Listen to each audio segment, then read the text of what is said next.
Greetings, YouTube. I am here with Shin Inoue, who recently just top 4'd the Battle Hardened in Vegas with a Dorinthea decklist, and I'm here with the deck tech, and we're going to ask him everything about it.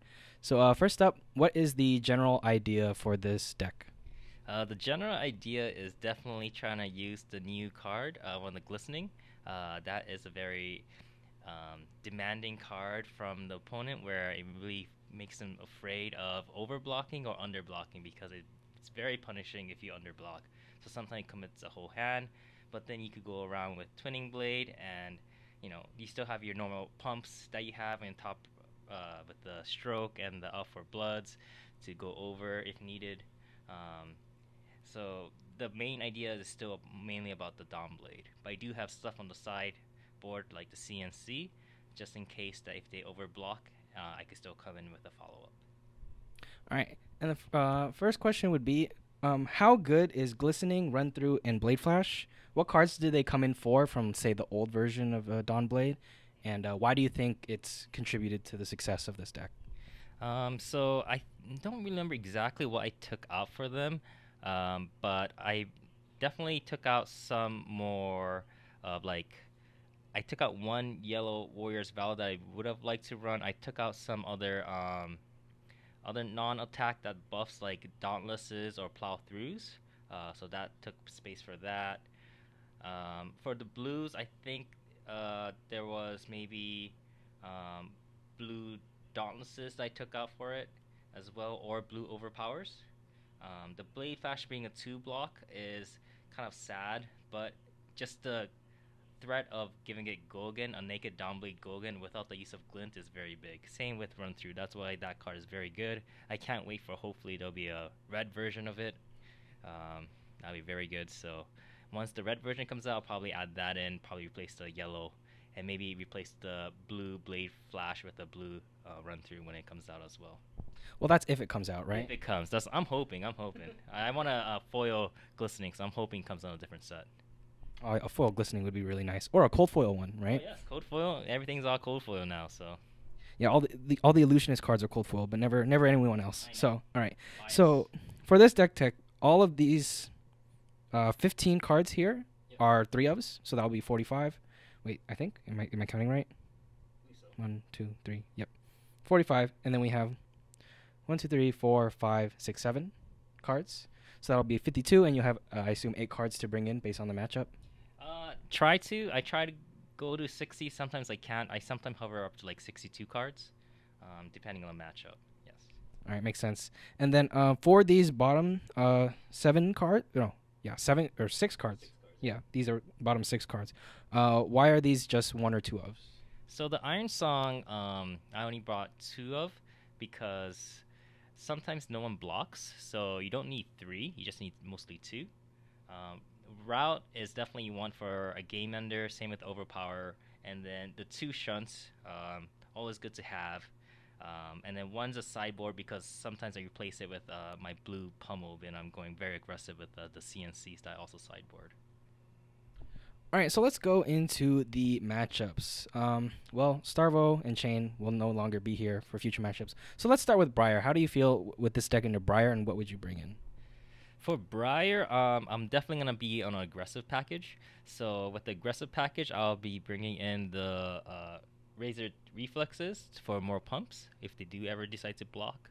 I'll bring in my yellow Warriors Valor, the 3 CNCs for hand disruption with 1 pummel, blue pummel, which I really love just playing at 1 of at least because it just threatens them whenever I have maybe an E-Pod out on the field and just come with a CNC with 1 card. Makes them think a bit more. Also trying out Duskpath Pilgrimage and Hit and Run, and that was really useful in the previous meta with Briar when they weren't blocking at the time too. So if they don't block, it just lets me swing 3 times. So it's very good. All right, next matchup, let's go into Prism. That's one of this deck's worst matchups. And so what cards do you bring in, and what is the game plan you're trying to go for in that bad matchup? Oh, Prism. Prism, I think I bring exactly the same thing as what I brought in for the Briar because I'm pretty much want to race as much as possible while trying to manage some high priority auras such as Genesis and Ode to Wrath. Merciful used to be up there too, but sometimes I don't go for it because I feel it could be kind of slow. Um, so sometimes I ignore it. And then once they have a haze bending out or something, then I just completely ignore auras and just go straight to the face. And hopefully, cross fingers, they don't have a ALS. So All right, next matchup. Let's see. Dromai and Phi will most likely be similar matchups to like Prism and Briar. So let's go into a more controlled matchups. What about say OG Bravo and Oldham? How do those go? OG Bravo. Definitely gonna go mid range. I'll use a tunic at that time. I'm also gonna bring in the shunts. I don't know if I'll keep the unmovables. I'll probably take them up. Those unmovables are just for Starvo. They help me out all day today. Just being able to block for 7 or 8, and one card from hand to stop all those fused crippling crushes or Okanodes. So without Starvo there, I'll definitely replace these three with something else. Um, but the shunts are always good, and I'll probably bring in the remembrance as well because it's gonna be a grindy mid game setup. You just want to, for those, you just want to just take the Anathoses as just take it straight to the face and save your D reacts for the big hits like the Spinos or Cripplings, um, and just play the long game from there and save your armor as much as possible. And eventually they're gonna run out of armor too, and the D reacts, and then you'll be in a better shape.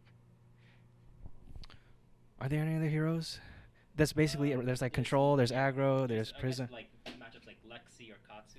Okay. For Yeah, the what about Lexi? Yeah, Lexi is very very hot right now, especially with Yuki's list. And for that, I bring in my shunts, and those just stops pretty big hits that are requiring a block, such as I really like to want to try block endless arrows because that actually does a lot of damage once it goes back into their hand and they just use it like 2-3 times. It's better to just stop it the first time. CNC is probably also good against Lexi. Yeah, CNC is definitely bringing.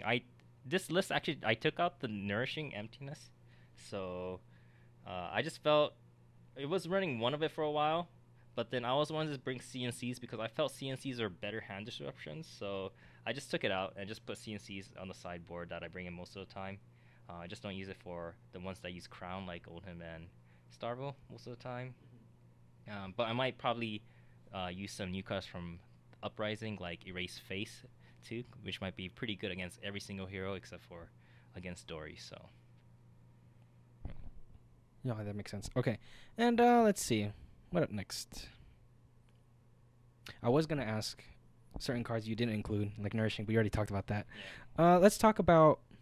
So one of the most common combos that like people learn on early on is like, you play a Singing, and they and you have either Twinning or Glint in hand, and they block and they block out. You can Glint Twinning to attack again for free, basically. Are there any other like not so obvious combos with this deck list, especially with the new cards maybe, or is it for the most part mostly the same?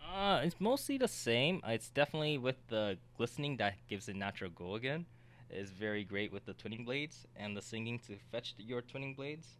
So if they overblock, you just go around it. If they underblock, you can go over with singing. Or sometimes you just don't block it out because you're just too scared or don't know what to do, which is great because then you just get so many counters. But yeah, sometimes I feel the plan is still the same. You want to try to pressure the second hit as much as possible, and rack up your counters. But now with glistening, even if you like work really hard for the first or second counter, it falls off. You have a chance with glistening to get that back really fast. So it helps with momentum again because previously, if you work really hard to get the 1 and 2 and falls off, you're like kind of stuck and you're like stalled. And then you lose a lot of momentum. But with the glistening, you can just get back up and running again.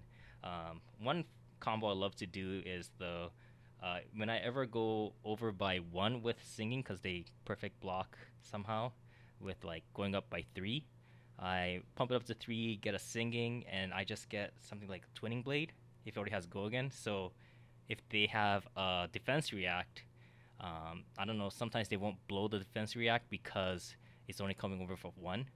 And it's kind of a waste, so they just let the first one hit and then save it for the second time.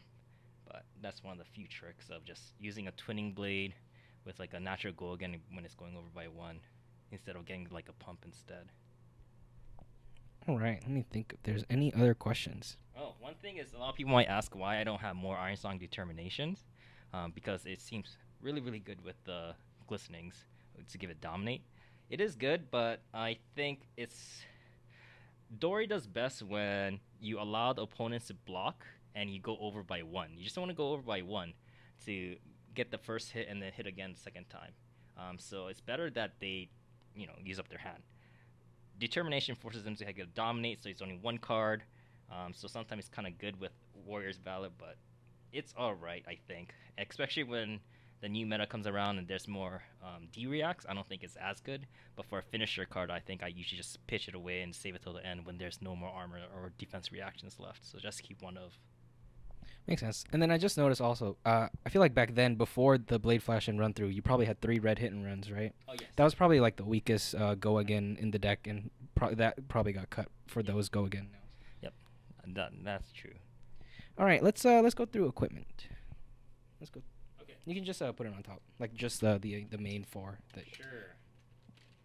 So the main package: bolters, courage,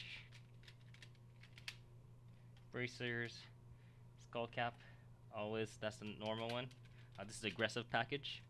If I'm gonna go more mid-range, adding more red shunts and such, I would be just switching out the courage for a tunic. The one resource is very helpful for when you're going for a long game, and then paying for the shunts, because sometimes you just want to block with just the tunic and a shunt, and it's great. And then other side cards I have are just 3 null runes for the Kano matchup. Gotta respect the Kano now with the Wildfire. It's super strong. I think Kano is still gonna be like a unfavored matchup, depending how well you do getting counters early. But the Wildfires just threaten lethal at when you're around 23 or so it's very scary. But yeah, if you could just go very aggressive and try to get some counters early, if you could maybe eke out a win. All right, awesome. And then of course we have the Dorinthea and the Dawnblade. Oh yes. The classic. OG from Welcome to Wraith. Never going away probably, but we'll see. We'll see. We'll see. I hope not, because I want to just keep on playing her the whole time. So. No living legend for Dory. Anyways, so thank you for your time, Shin. And is there anything you want to say to all the Dory fans out there? No, just I think Dory's still fun. She's great. I think she's gonna come back. Just give her a shot. Yeah, and have fun. Awesome. Subscribe.